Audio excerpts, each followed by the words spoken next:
Hello everyone. तो आज हम चंद्रयान 1, 2 एंड 3 इन तीनों मिशंस को डिटेल में डिस्कस करेंगे। उनमें क्या डिफरेंसेस थे, उनके क्या अचीवमेंट्स थे, ये भी हम डिस्कस करेंगे।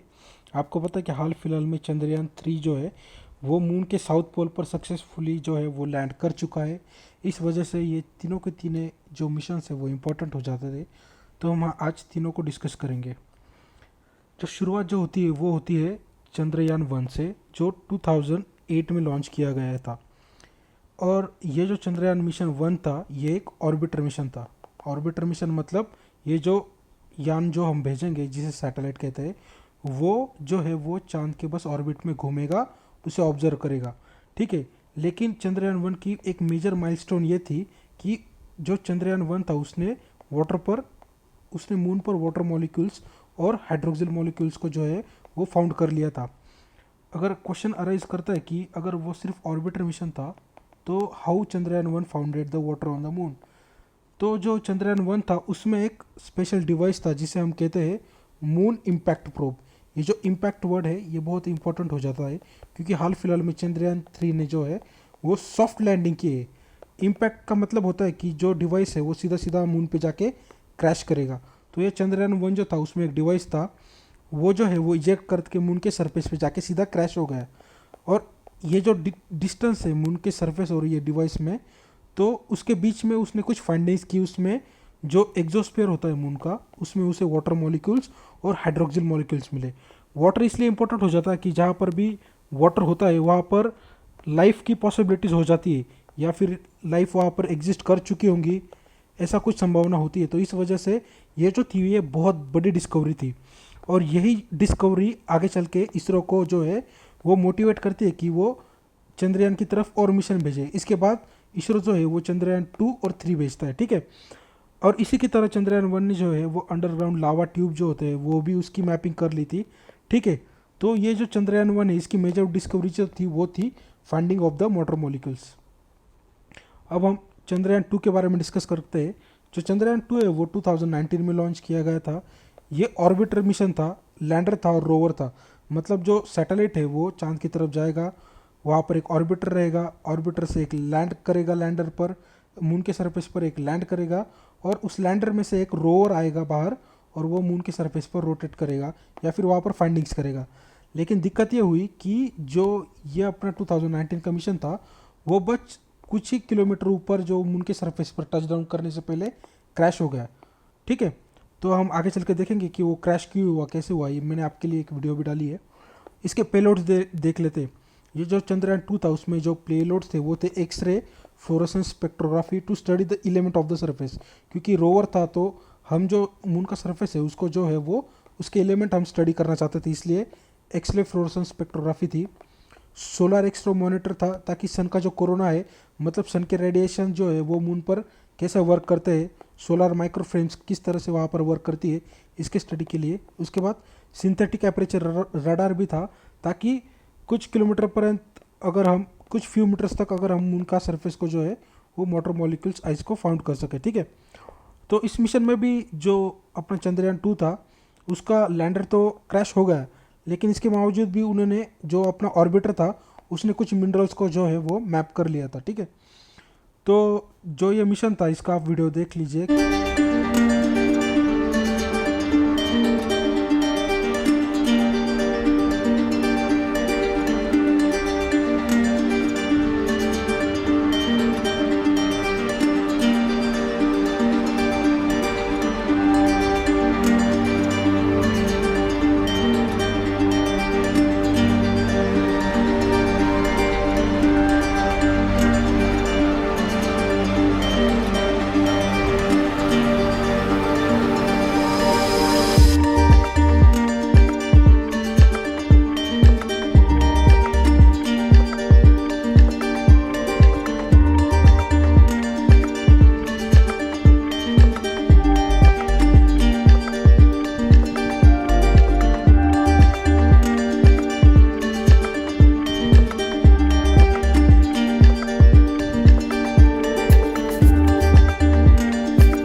Vikram lander descent was as planned and normal performance was observed up to an altitude of 2.1 kilometer.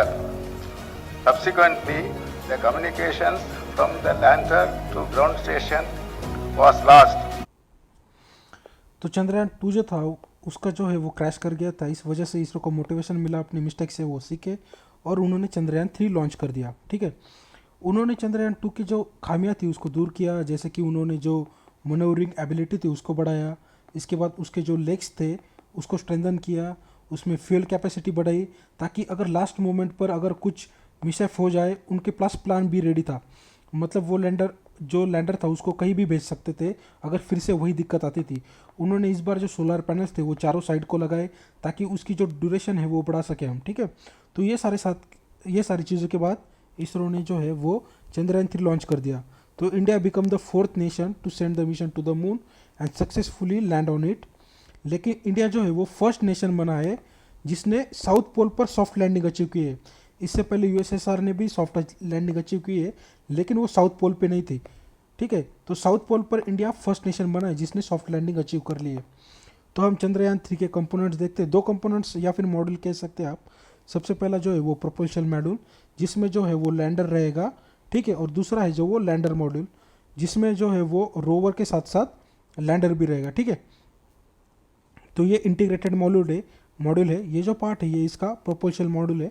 ठीक है, ये ब्रिज है इसका, और ये जो है ये लैंडर है। इसके अंदर जो है वो रोवर है, मतलब एक मूविंग कार।